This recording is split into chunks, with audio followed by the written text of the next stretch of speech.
Selamat sore menjelang malam kepada seluruh jemaat GPD Bethlehem Kota Mobagu, baik yang ada di dalam gereja maupun yang ada di rumah masing-masing. Saat ini merupakan ibadah penantian Roh Kudus. Kita memperingati Hari Ketuhanan Roh Kudus di tahun 2020. Dan malam ini merupakan malam yang ke-6. Mari kita akan mulaikan ibadah kita. Kita nyanyi satu pujian untuk kita berdoa pemberitaan firman Tuhan.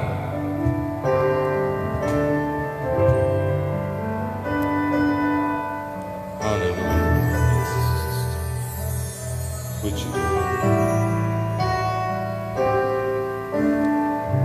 Sambil kita berdiri, haleluya, puji Tuhan.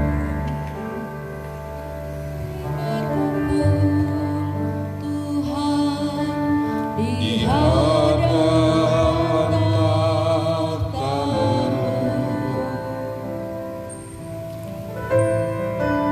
sujud menyembah dalam indahnya hadirat.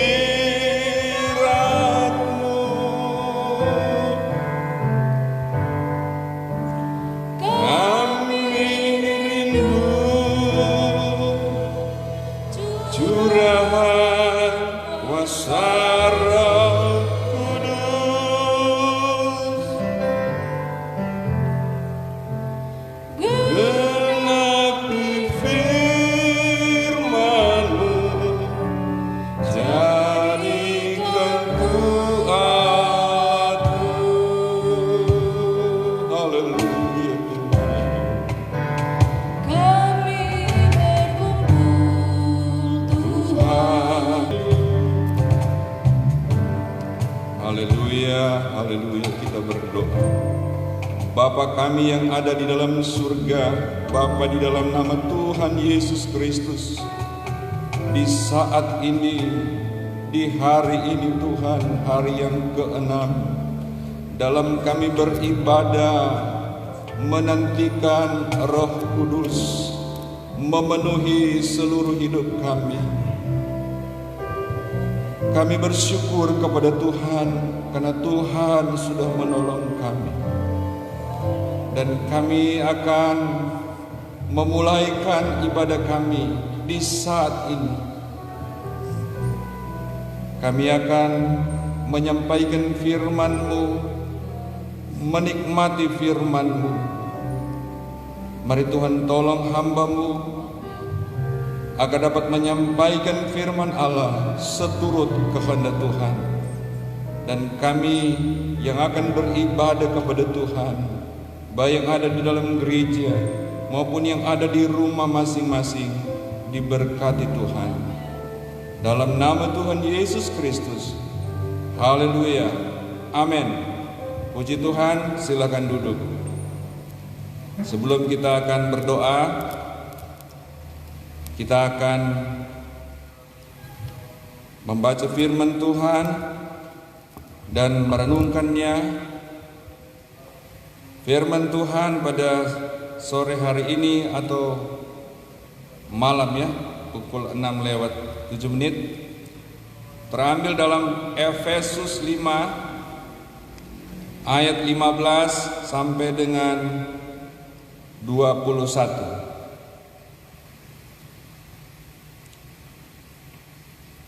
Efesus 5 ayat 15 sampai dengan ayat 21. Bunyinya demikian.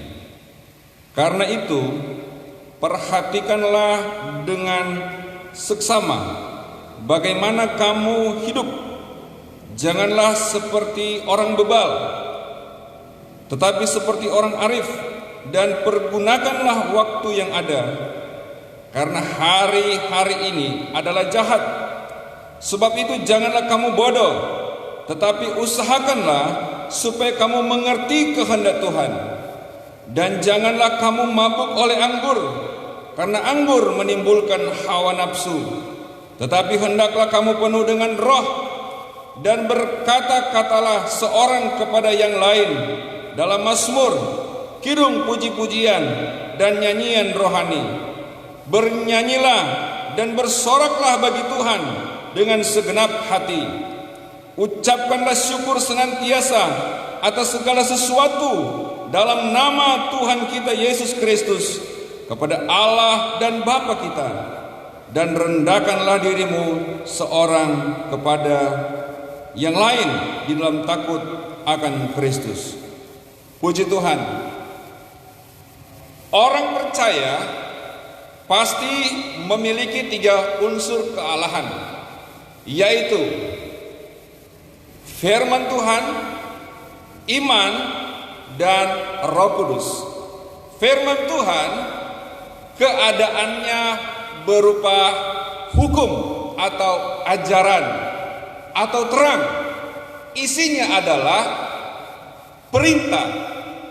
Jika orang percaya taat, maka akan mendapatkan hadiah atau upah. Isi yang kedua adalah larangan.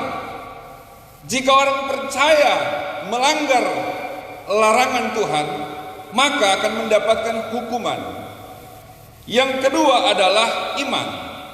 Sifatnya adalah pengertian atau pikiran. Batasan menurut firman Allah atau kitab suci dalam Ibrani 11 ayat 1. Iman adalah dasar dari segala sesuatu yang kita harapkan dan bukti dari segala sesuatu yang tidak kita lihat. Yang ketiga adalah Roh Kudus. Roh Kudus manifestasinya adalah urapan atau kuasa atau spirit. Ketiga unsur kealahan ini saling terkait, berfungsi secara bersama, seperti pada manusia yang terdiri dari roh, jiwa, dan tubuh. Tanpa roh, manusia tidak bisa hidup atau mati. Tanpa jiwa, manusia tidak akan memiliki pikiran, perasaan, dan kehendak. Dan tanpa tubuh, manusia tidak kelihatan. Firman Tuhan adalah Allah sendiri, dan firman Allah telah menjadi manusia dalam wujud Yesus Kristus. Dialah terang dunia, menjadi hukum dan firman Allah yang hidup. Aturannya jelas dan tidak memberatkan. Itu terdapat dalam Yohanes 1 ayat 14. Yang kedua adalah iman. Iman adalah perasaan dan pikiran Kristus dalam diri orang percaya. Tanpa iman, mustahil seseorang mengerti tentang firman Tuhan, apalagi melakukan firman Tuhan itu. Ketika Yesus bangkit atau baru bangkit, murid-murid banyak yang tidak percaya, menjadi ragu-ragu, bahkan khawatir, cemas, dan takut. Karena pada waktu itu Tuhan belum membuka pikiran mereka, sehingga mereka mengerti kitab suci sebagaimana terdapat dalam Lukas 23 ayat 45. Itu sebabnya Rasul Paulus mengajak jemaat Filipi dalam kitab Filipi 2 ayat 5, hendaklah kamu dalam hidupmu bersama menaruh pikiran dan perasaan yang terdapat juga dalam Kristus Yesus. Yang ketiga, mengenai Roh Kudus. Roh Kudus adalah pribadi Tuhan Allah yang dapat menempati tubuh orang percaya. Roh Kudus dapat menyatu dengan roh manusia. Ketika roh manusia tunduk 100% terhadap otoritas Roh Kudus, maka terjadilah kepenuhan Roh Kudus dalam diri manusia itu. Secara otomatis, jika manusia penuh Roh Kudus, menjadi seperti dengan jiwa Kristus. Contoh adalah pengakuan Rasul Paulus dalam 1 Korintus 2 ayat 16. Paulus mengatakan, kami memiliki pikiran Kristus. Maka dalam waktu yang sama pula, ketika seseorang penuh dengan Roh Kudus, maka tubuh seseorang akan siap dan rela berkorban meskipun dianiaya. Untuk apa? Tubuh orang percaya ini menjadi persembahan yang hidup, kudus dan berkenan kepada Allah. Itu adalah ibadah yang sejati menurut Roma 12 ayat 1 atau kitab Roma 12 ayat 1. Kembali kepada pembacaan tadi, saya fokus kepada ayatnya yang ke-18b, Efesus 5 ayat 18b. Hendaklah kamu penuh dengan Roh. Isi dari firman Allah ini adalah berupa perintah. Inilah perintah Tuhan. Ini adalah firman Allah. Mutlak harus dilaksanakan. Bukan sekedar himbauan. Ini menjadi syarat utama seseorang boleh masuk dalam kerajaan surga. Ini menjadi syarat utama seseorang boleh berkenan kepada Tuhan Yesus Kristus. Setiap orang percaya pasti mempunyai Roh Kudus karena dia telah menerima Roh Kudus dari Tuhan. Sebagai jemaat GPDI Bethlehem Kota Mobatu, setahu saya jemaat di tempat ini berkali-kali menyelenggarakan ibadah penampian Roh Kudus, ibadah yang membuat jemaat menikmati Roh Kudus. Berarti Roh Kudus tidak asing bagi jemaat. Saya yakin jemaat memiliki Roh Kudus itu. Namun yang jadi pertanyaan, apakah setiap orang percaya sudah penuh dengan Roh Kudus? Setiap orang percaya memiliki Roh Kudus. Tetapi yang jadi pertanyaan, apakah setiap orang percaya penuh dengan Roh Kudus? Orang yang penuh Roh Kudus adalah orang yang dalam hidupnya senantiasa dikendalikan sepenuhnya oleh Roh Kudus supaya melakukan seluruh kehendak Tuhan dengan benar dan tepat. Tanda bahwa orang penuh dengan Roh Kudus menurut kitab suci seperti berbahasa roh, kemudian bernubuat, kemudian lagi memberitakan firman Allah dengan berani, kemudian lagi selalu berdoa, selalu menyembah Tuhan, selalu memuji Tuhan, selalu bersyukur, kemudian tetap hidup dalam kekudusan, hidup dalam kasih, dan rela berkorban. Secara singkat dapat dikatakan bahwa kalau seseorang penuh dengan Roh Kudus, berarti orang tersebut melakukan seluruh kehendak Tuhan, seluruh firman Tuhan. Meskipun di situasi yang sulit ataupun tertekan dan susah seperti hari-hari ini, banyak orang mengalami tekanan hidup, susah, semua diatur, dibatasi. Ada orang percaya menyangka bahwa ia penuh Roh Kudus. Bahkan banyak orang bisa berani mengatakan, oh dia penuh Roh Kudus. Ini belum. Tetapi dari firman Tuhan dapat saya katakan bahwa ada orang yang merasa, oh dia sudah penuh Roh Kudus, dia sudah berulang-ulang penuh Roh Kudus.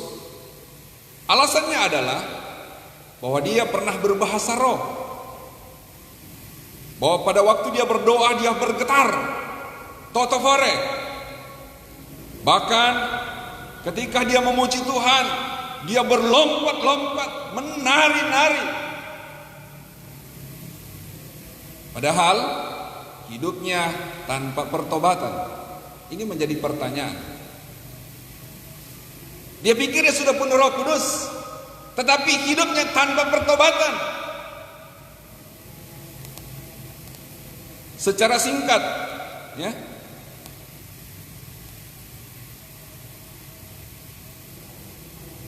ternyata orang ini masih punya sifat yang duniawi, masih suka berbuat zina, mempunyai kepahitan atau akar pahit, kikir, pemarah, pendusta, suka membalas kejahatan dengan kejahatan. Sebenarnya orang ini menurut saya belum pernah penuh dengan Roh Kudus. Orang ini hampir penuh, dia punya Roh Kudus, hampir penuh, tapi gagal. Kenapa? Karena masih cenderung melakukan kejahatan, masih cenderung berbuat hal-hal yang jahat. Ingat dalam Matius 7 ayat 21 sampai 23, firman Tuhan berkata, pada hari terakhir banyak orang akan berseru, Tuhan, Tuhan, bukankah kami telah bernubuat demi nama-Mu, telah melakukan mujizat demi nama-Mu, telah mengusir setan demi nama-Mu? Tapi pada waktu itu Yesus sendiri berkata, Yesus akan menjawab dia, aku tidak pernah kenal engkau, enyalah engkau dari hadapanku, karena engkau adalah pembuat kejahatan. Ternyata apa yang dipikirkan seperti contoh tadi, orang yang sudah punya pengalaman spiritual, berbahasa roh, bernubuat, itu bisa ditiru oleh yang lain. Cara itu masih bisa ditiru oleh orang lain. Mereka akan berpura-pura seolah-olah benar-benar penuh roh, tetapi pada hakikatnya tidak demikian. Jika engkau sudah mendapat karunia bahasa roh atau bernubuat, jangan hanya itu saja, jangan berhenti di situ saja. Hal itu hanyalah awalan saja. Manfaatnya hanya untuk diri sendiri, serta dapat berfungsi, ya, bercakap-cakap dengan Tuhan, dan itu pun belum dapat melaksanakan kehendak Tuhan secara total, belum memberi manfaat rohani kepada orang yang lain. Ingat, nubuat akan berakhir dan bahasa roh akan berhenti. Saya tidak menganggap rendah atau tidak melarang orang berbahasa roh dan bernubuat. Kalau roh menghendaki itu terjadi, kita bersyukur. Tapi jangan sampai itu hanya menjadi sebuah tujuan tanpa melakukan seluruh kehendak Tuhan. Seorang yang penuh Roh Kudus, kehidupan rohaninya konsisten dan pertumbuhan rohaninya jelas. Hidupnya selalu dipimpin oleh roh dan buah rohnya tetap, yaitu kasih, sukacita, damai sejahtera, kesabaran, kemurahan, kebaikan, kesetiaan, kelemah lembutan, dan penguasaan diri. Ada 9. Galatia 5 ayat 22 sampai 23. Contoh dalam Alkitab orang yang penuh Roh Kudus seperti Yohanes Pembaptis, masih dari dalam rahim ibunya, masih dikandung oleh ibunya, dia penuh Roh Kudus. Dia lahir terus bertumbuh. Ketika Yesus pada waktunya akan dibaptis. Pada saat itu pula Yohanes Pembaptis berseru-seru, menyampaikan kepada orang Israel dengan beraninya, "Hai kamu keturunan ular beludak, bertobatlah, berilah dirimu dibaptis supaya engkau selamat." Dia berani. Dan karena dia penuh Roh Kudus, Tuhan telah menetapkan dia. Oleh dialah Yesus Kristus dibaptis.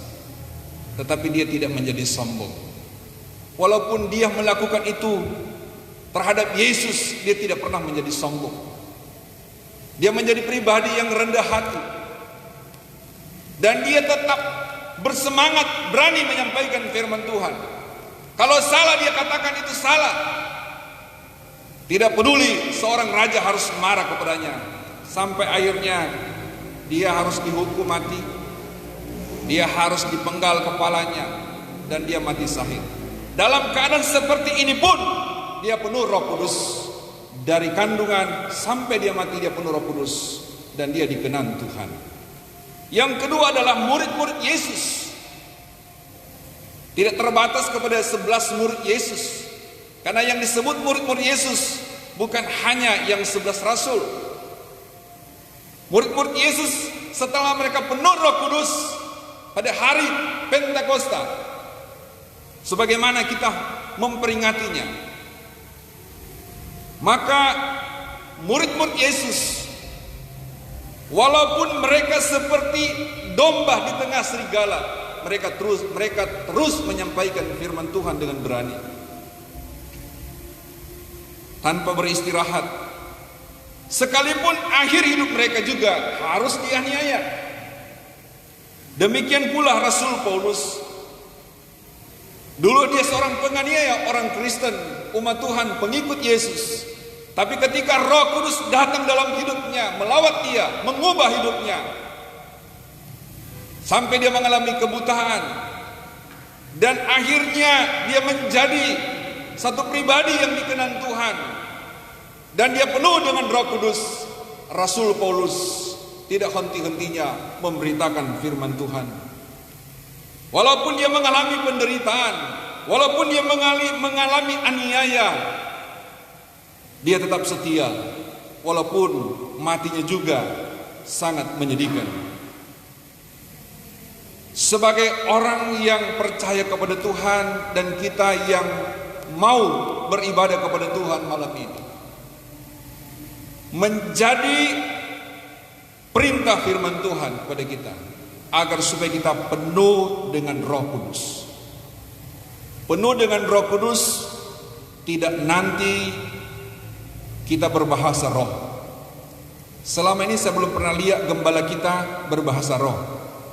Yang jadi pertanyaan, apakah gembala kita tidak penuh dengan Roh Kudus? Tentu tidak. Kualitas daripada orang yang penuh dengan Roh Kudus adalah orang yang selalu berserah penuh kepada Tuhan. Bukan menurut apa yang dia pikirkan dan apa yang dia rasakan, tapi menurut apa yang dia dengar dari Roh Kudus. Saya begitu rindu agar hidup ini dipenuhkan dengan Roh Kudus. Entah berapa lama lagi kita akan hidup. Begitu indahnya kalau kita hidup hari-hari ini, hari-hari yang jahat, kita penuh dengan Roh Kudus. Dijamin kita akan ketemu dengan Tuhan Yesus di surga. Kalau kita tidak penuh dengan Roh Kudus, kita bisa tersesat, kita bisa salah jalan. Dan malam hari ini menjadi kesempatan yang terindah untuk kita semua, membekali hidup kita mau melayani Tuhan, baik yang ada di gereja maupun yang ada di rumah. Serahkanlah seluruh hidupmu kepada Tuhan. Mungkin engkau mengalami tekanan hidup, mengalami susah. Tidak ada alasan engkau tetap bersyukur kepada Tuhan walaupun susah. Kalau engkau mampu bersyukur dalam keadaan yang susah, berarti itu tanda engkau penuh dengan Roh Kudus. Kalau keadaan ekonomimu tidak membaik, tapi kewajibanmu untuk memberitakan firman Allah menjadi tugas utama, itu juga menjadi tanda engkau penuh dengan Roh Kudus. Roh Kudus penuh hidup kita, menjadi penanda kualitas rohani kita. Mari kita akan berdoa dalam waktu yang sangat singkat ini, sambil kita nyanyi satu pujian untuk kita mau berdoa kepada Tuhan. Haleluya Yesus. Sambil kita mempersiapkan kehidupan kita yang di rumah, ambil posisi yang nyaman, lipatkan lututmu, datanglah kepada Tuhan. Engkau merendah kepada Tuhan, dan Tuhan tahu isi hatimu. Tuhan tahu keperluanmu. Bersamamu dalam naunganmu, ku buka hati, ku jamahanmu, berserah penuh di hadiratmu. Kau ambil alih seluruh hidupku di halamanmu, menyembahmu. Haleluya. Rohmu yang hidup penuhi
tetap menyembah kepada Tuhan. Sembahlah Dia. Haleluya Yesus. Haleluya Yesus. Haleluya Yesus. Glory, glory, glory, glory, glory, glory. Haleluya. Haleluya, haleluya, haleluya, haleluya Yesus. Puji Tuhan, puji Tuhan. Puji Tuhan, puji Tuhan, puji Tuhan. Haleluya. Haleluya, haleluya, haleluya. Haleluya, haleluya, haleluya Yesus. Haleluya, haleluya, haleluya Yesus. Haleluya, haleluya Yesus. Puji Tuhan, puji Tuhan. Puji Tuhan. Puji Tuhan, haleluya Yesus. Glory bagi nama Tuhan Yesus. Amin, puji Tuhan. Haleluya Yesus. Haleluya Yesus. Puji Tuhan, puji Tuhan. Mari kita nyanyi pujian Marilah Tuhan. Amin, puji Tuhan. Haleluya Tuhan Yesus. Marilah Tuhan, pimpin saya. Amin, amin, amin. Ku Tak berani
hidupku yang beri damai di hatiku. Semua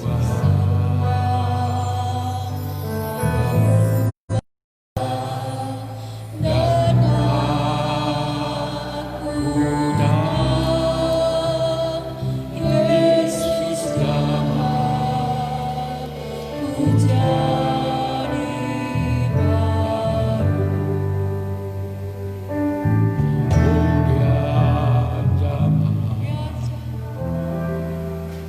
Genap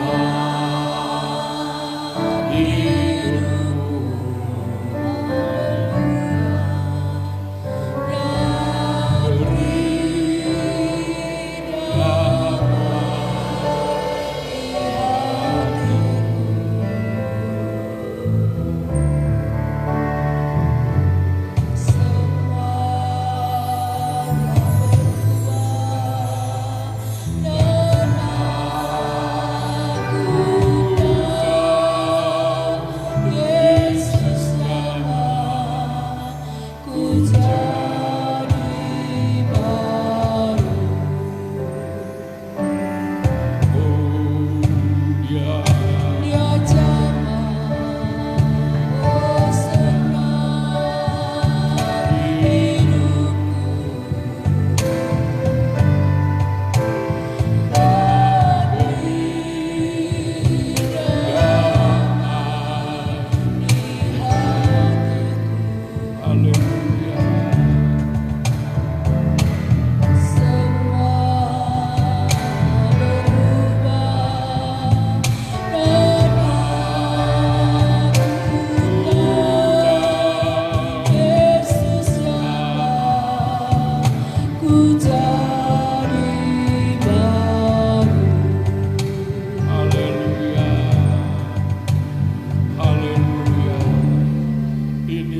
Doa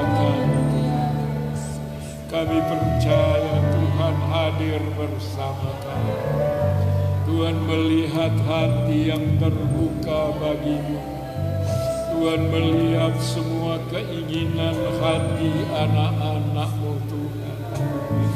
Kami rindu menikmati jamahan tangan-Mu Tuhan. Penuhilah kami semua dengan kuat kuasa-Mu dalam perjalanan hidup kami. Hanya dengan penyertaan Allah oleh kuat kuasa Allah Roh Kudus membimbing langkah-langkah kami. Kami tidak akan takut menghadapi apapun juga terjadi di dunia ini. Kami adalah milik kepunyaan-Mu. Kami selalu hidup di dalam bimbingan tangan kasih-Mu. Beri kami menikmati sukacita, kedamaian, ketentraman hidup, karena Tuhan ada di dalam kami. Roh Kudus sebagai penolong yang benar bagi kami. Bahkan Roh Kudus memberi kemampuan bagi kami. Roh Kudus memberi kekuatan bagi kami, agar kami berada pada posisi kehidupan yang menyenangkan hati Allah. Hidup kami berguna bagi Tuhan. Itulah kami yakini, ya Allah, Tuhan kami. Tuhan melihat anak-anak-Mu yang ada di rumah masing-masing, yang hati mereka terbuka bagi Allah, merindukan, merasakan uluran tangan kasih-Mu. Kami percaya kami semua boleh menikmati rasa kepuasan di dalam kasih-Mu, dan kami tetap dalam tuntunan tangan kasih-Mu Tuhan. Allah mendengar, Allah menerima doa kami. Haleluya, haleluya. Sebentar lagi kami akan kembali di tempat kami masing-masing. Kami tahu kami tetap melangkah dalam tuntunan tangan kasih. Bapa Surgawi, kami mengakhiri pergumulan kami bersama saat ini. Tapi taruh di hati kami, agar di tempat kami berada masing-masing selalu merindukan hadirat-Mu dan tetap ingin menyembah Engkau, tetap merindukan jamaah tangan-Mu. Terimalah doa kami Tuhan. Kami mengakhiri pergumulan bersama saat ini di dalam nama Bapa, Putra dan Roh Kudus. Itulah Tuhan Yesus Kristus. Haleluya, haleluya.